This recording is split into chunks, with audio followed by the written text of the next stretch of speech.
So far, we looked into how economies interact. Now, the last three sets of principle looks into how the economy as a whole works. Now, you must have seen these kind of images earlier. People live in shanties. People live in all kind of conditions. Having the sight of slums is very common area in many of the developing metropolitan cities, especially. And you also see people living in luxurious houses and with nice surroundings. And now, why is it that there is so much of difference in living conditions across the world? Now, what drives the standard of living in different countries? That's basically a question that we might want to ask, right? What does that depend on? And you might want to know, what do you mean by standard of living? Standard of living is what? Having like good house, good food, education, healthcare. That's basically the standard of living, right? And how do you compare that? One way to measure the standard of living is to look at the personal incomes. Just look at what is the personal income available with each person. That would tell us roughly like whether we are able to afford the goods and services in the economy or not. Or if you are comparing countries, you can look at the total value of nation's production. So this is a concept called as GDP, which you would learn when we come to macroeconomics. So GDP is gross domestic product. That is nothing but the value of the nation's production. How much goods and services? What is the worth of value of goods and services that a country is producing? That's basically the GDP. And why people have differences in their standard of living across countries in the world ultimately depends upon your GDP. Now, this particular figure gives you the GDP per capita. Per capita GDP is basically the GDP divided by the total population in the country. You will see definitely the standard, the GDP per capita or the income per capita is not uniform across the countries in the world. You'll see in many of the countries in Africa, the Central Africa, you will see that they have less than $2,000 per capita income. And most of the countries are in the blue shade. You see that blue is less than like $20,000. Even India is not, though we claim India is major developing economy in the world, but in terms of the per capita terms, India is definitely not in the upper middle. We are in the lower middle income. We are the lower middle income country. Whereas you see countries like USA, Canada, New Zealand, they are in the high income countries where the income exceeds more than $50,000 per person. So, higher the income, higher would be the literacy rate, or maybe we can say that this is also a kind of a two-way phenomenon, because if you're educated, you're able to contribute more to the nation building, you're able to produce more goods and services, or it might be other, because you're poor, you're not able to educate your citizens, you are not able to impart the required skills for the citizens, right? This particular graph or figure gives you the differences in the literacy rates across the countries in the world. This is as per 2015 figure. Now, you see that not all the countries have very high literacy rate. Most of the high income countries have higher literacy rates. So that's the reason why when we look at the standard of living, we look at the GDP per capita as well as the literacy rate, because we need educated workforce, we need literate population. And the third important aspect is basically why are we doing all this for? We need to live, and the quality of life, the quality of health is very important. Now, we capture this through an indicator called as life expectancy. Life expectancy, this is at birth, like how long you would live.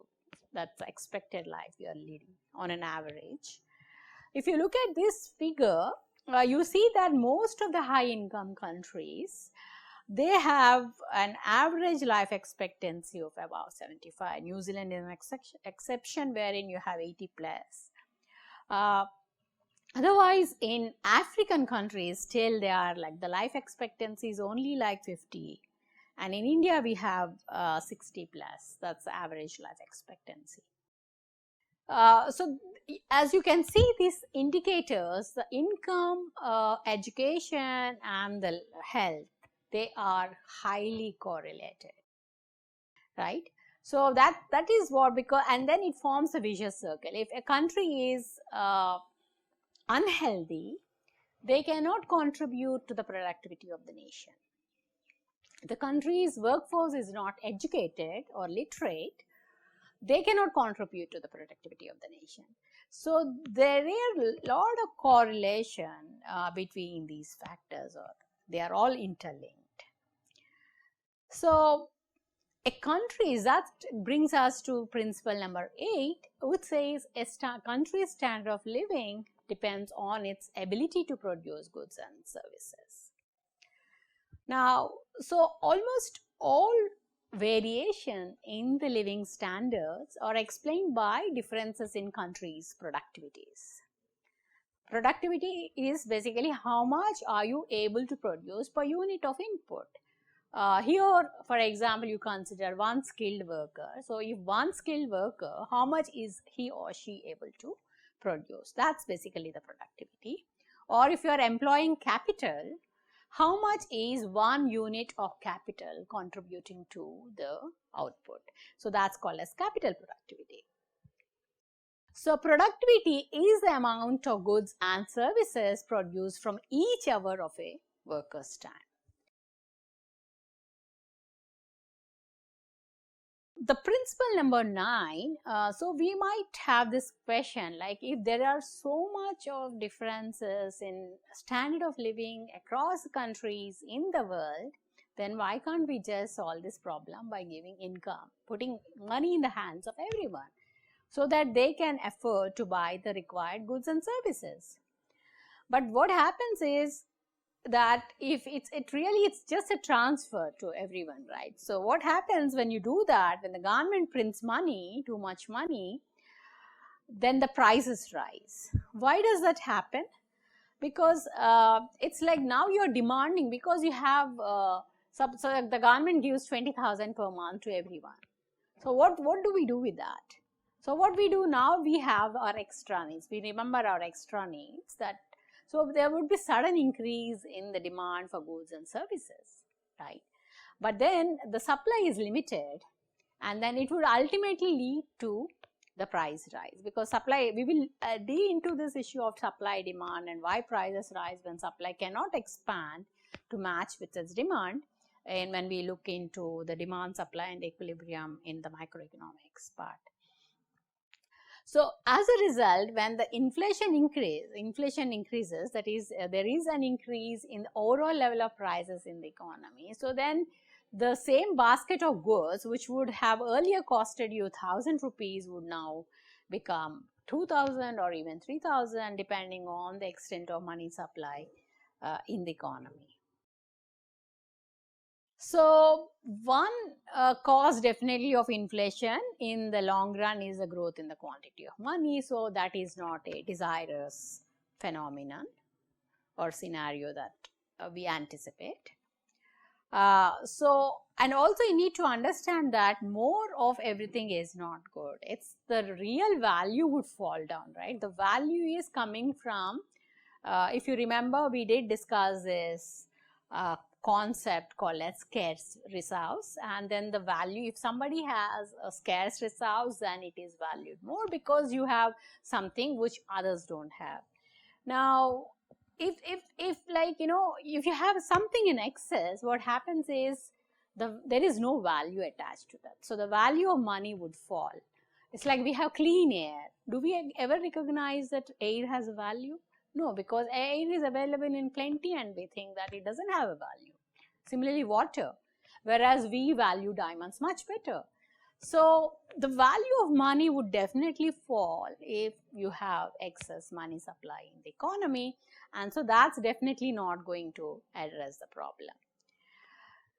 So this happened in many economies like Zimbabwe, for example. You see this figure here. You can you read this? I don't know how do we write this? $100 trillion. How many zeros should we place? And then we don't even know whether if you have notes like this, what do we understand? How do we? If you just suddenly go from India to Zimbabwe and see these kind of notes, right now. They have moved out of they don't have these notes now, but earlier when they had, it's kind of you're in for a shock. It's $1 billion, $100 trillion. So that's you get really confused. But the key thing is that prices rise when the government prints too much of money. So the value of the money would fall and there is no value for money. So would inflation, if inflation increases, would that be a problem? Now, if you just look at historical inflation rates in India, so you see that inflation has been fluctuating. It's never constant. It depends on various factors. But then why, whether at all it would be a problem? So this can be explained in principle number 10, which says that society faces a short-run trade-off between inflation and unemployment. Okay, if you have high inflation, you would have lower unemployment rate, right? So that's this particular concept has been given by Phillips, and the trade-off between inflation and unemployment has been illustrated in the form of Phillips curve. So the trade-off plays a key role in the analysis of business cycles and also the fluctuations in economic activities such as employment and production. So if you just look at India's unemployment rate, it has not been so high. Neither is the inflation rate if you just look at this particular figure, except in few years. For example, during 70s when there was oil crisis, we had higher inflation rates during 97, 98, and then we hold the double-digit inflation during 2010 and 11. Except for those scenarios when we had the double-digit inflation, more or less it has been under in single digit. And similarly, unemployment rates has also been single digit for us. So that's a kind of, we are in a low inflation and low unemployment scenario.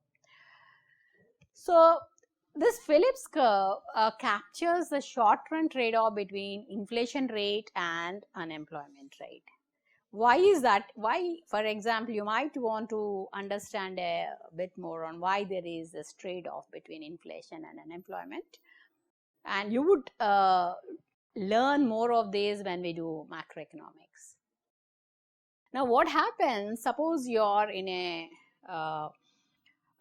economy. As the economy is growing, what does it, as I mentioned, it requires more, so it is able to produce more jobs, right? More jobs mean that the demand for labor would increase. So the demand for labor increases, that means there would be lesser unemployment, right? And so as the demand for labor increases, what's happening is that the labor markets tend to tighten. So that means the demand for labor increases, the labor market is tightening. Now the workforce, now freely available workforce would be scarce resource. So there is a lot of demand that immediately the wage rates would go up. So everybody is absorbed by the economy in some form jobs, so obviously there would be demand for higher wages. The moment the wages are high, that would lead to higher prices. Why? Because now I have higher disposable income. Now I would also buy more goods and services. I would demand more goods and services. That leads to higher prices in the economy, right? So that's the reason why we say that there is this trade-off between inflation and unemployment rate. As such, there are this scenario of positive inflation and negative, this is quite okay, but you might end up in a scenario where you have societies have, say, higher inflation and higher unemployment. That's disastrous for the economies, right? What happened now is happening now in Venezuela, for example. The inflation rate has been pretty high and the unemployment is also high. So people would not be able to afford and to buy any goods and services there. So that's a crisis. But in societies where there is low inflation and say lower unemployment, so that's mostly happens because maybe the wages are sticky. They are not actually increasing. So that can also happen, but that's less of a crisis compared to the stagflation scenario where both are high. Whether or not this trade-off exists, and Phillips curve has been, yes, there are some studies which says that yes, Phillips curve does exist, but it's intuitively correct.